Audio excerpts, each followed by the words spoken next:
Hi, Desonic from Groovy Entertainment. Today we got another book on tape to play for you. Today's book is Elf Play Detective from 1988.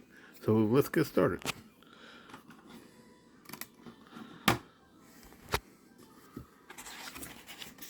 This is the story of Alf Plays Detective.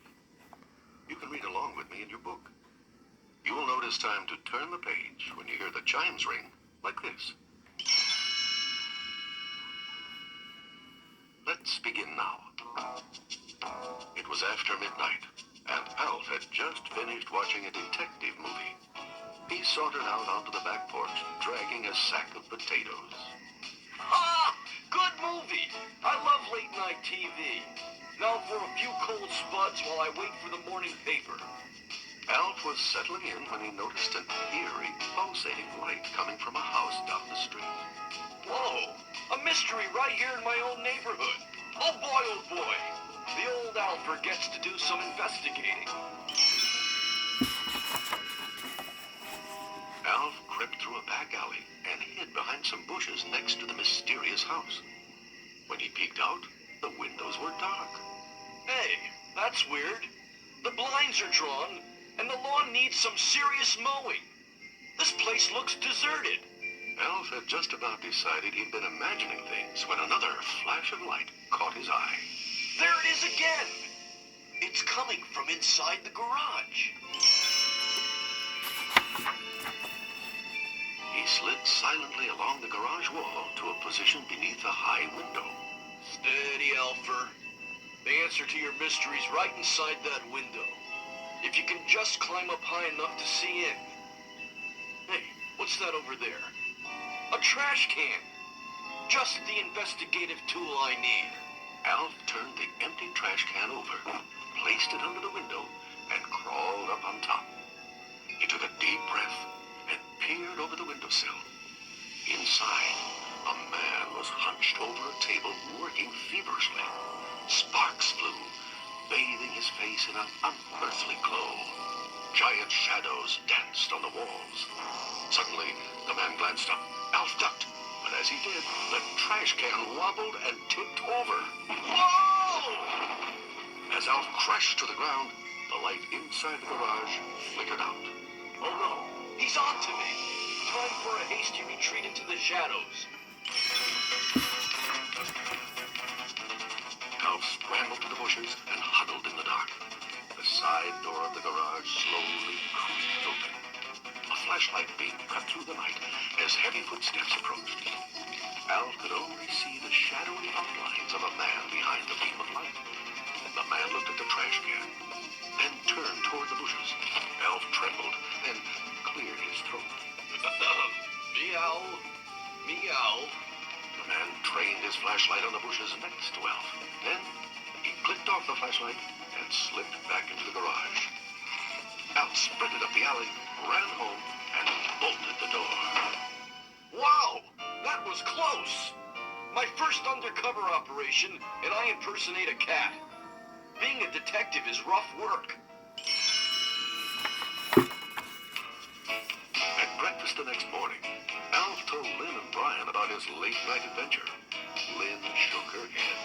Alf, that's terrible. You shouldn't be sneaking around at night looking into people's windows. Sneaking? I was investigating. Doing good, solid detective work. Brian tried to help. I've heard the kids talking about that house. It's spooky. The owner's name is Mr. Litwack. Good work, Brian.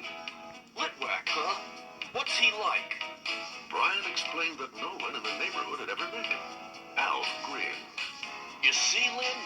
You could be a mad scientist. Or a spy. Maybe he's an alien. Oh, ha-ha. National security may be threatened, and you're making jokes. Very funny.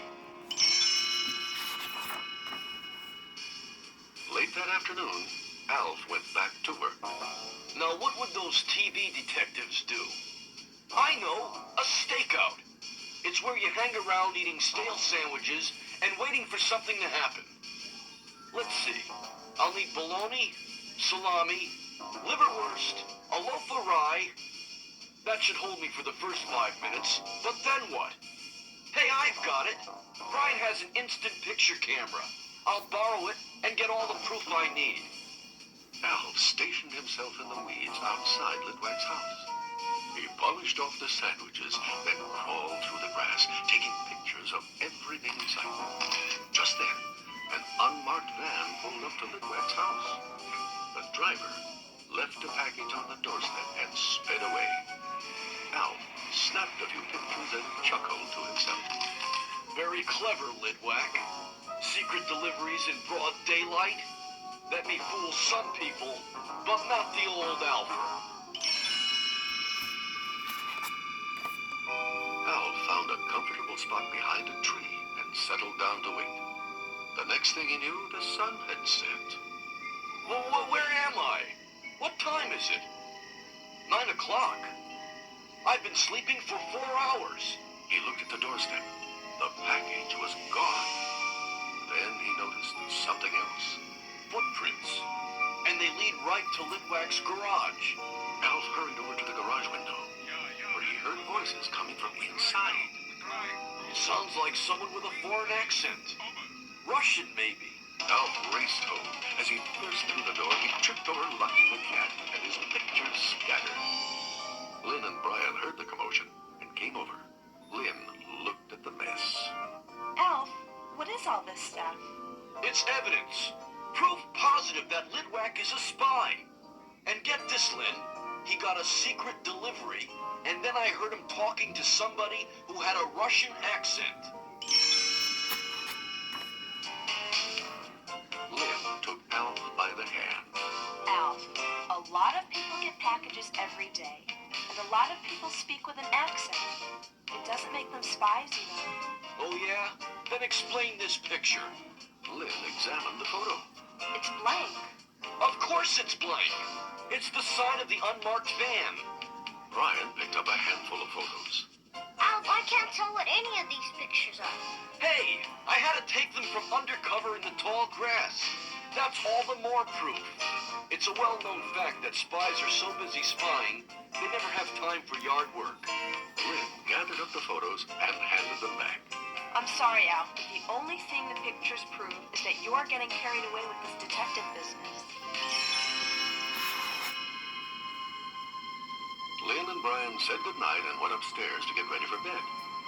As Lynn entered her room, she glanced out the window. She ran to Brian's room. Put your shoes back on. I just saw Alf heading for Mr. Litwack's again. Brian looked out the window. No wonder Alf went over there. Something's going on in Litwack's driveway. Do you think Alf could have been right? I don't know, but let's hurry. Down the street, Alf peered through the bushes as Litwack unloaded the back of his car, carrying box after box into the garage. Alf crawled closer and tried to grab some evidence out of the trunk. As he reached inside, someone tapped him on the shoulder. Ah! Quiet, Alf. It's only us. It was Brian, with Lynn behind him. Hey, you guys, glad to see you finally joined me. You're just in time to help me nab old Litwack. Just then, the garage door swung slowly open. Alf dove into the bushes, but Lynn and Brian were frozen in fear. A shadowy figure emerged. Who's there? Lynn hesitated, then moved forward. Mr. Litwack, I'm Lynn Tanner, and this is my brother Brian. We saw someone in your driveway, and we were just checking to see if everything was okay. Litwack stepped into the light. He was a small man with thinning hair. Oh, that was only me. I'm kind of shy, so I do most of my work at night when there aren't many people around. But you know, even then I often feel someone is watching me. I guess that sounds kind of silly. Brian looked at Lynn. No, not at all. Litwack smiled nervously. It was very kind of you to be concerned about me. When you live alone, it can be hard to make friends. This is the first time anyone from the neighborhood has shown an interest in me. Lynn glanced at the bushes. Oh, I wouldn't say that. Brian studied Litwack's open trunk. What's all this? Mostly welding supplies. Come on, I'll show you. Litwack led them into his garage, where he pointed to a tangle of parts and wires on his workbench. I've been making repairs on my shortwave radio. I welded on a new antenna and had some new parts delivered this afternoon. The short wave is my favorite hobby. It's the way I meet people. Why, just this afternoon, I discussed chess moves with a man from Moscow. Lynn shot another glance in Alf's direction. That sure explains a lot. Lynn put her arm around her little brother. Well, we'd better be getting home. It was nice meeting you, Mr. Litwack. Brian waved as they left. See you later. Mr. Litwack waved back. Come back again if you'd like. On their way out, Lynn checked the spot where Alf had been hiding, but he wasn't there. We'd better get home, Brian. There's no telling what Alf's up to now. At the Tanner's house, Lynn and Brian found Alf speaking into Willie's shortwave radio. And then I said to the Cramble, I don't care if she lives another 6 million light years away.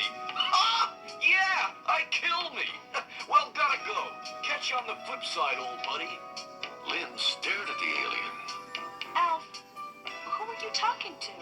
Yo, Lynn, it was my old pal Litwack. Brian couldn't believe it. An hour ago you thought Litwack was a spy, and now he's your old pal? Sure. You know, Brian, just because somebody's different from you doesn't mean he's not a nice person. As Brian stared in disbelief, Alf got up. Come on, you could help me with my next case. The mystery of the missing cake. I just saw the cake in the kitchen. It's not missing. It will be. Ah! That was the end of the story. If you'd like to hear it again, just turn the tape over. So that was Alf Play Detective from 1988. So if you like, subscribe, share, and comment, and have a groovy day. Our next book will be Georgie.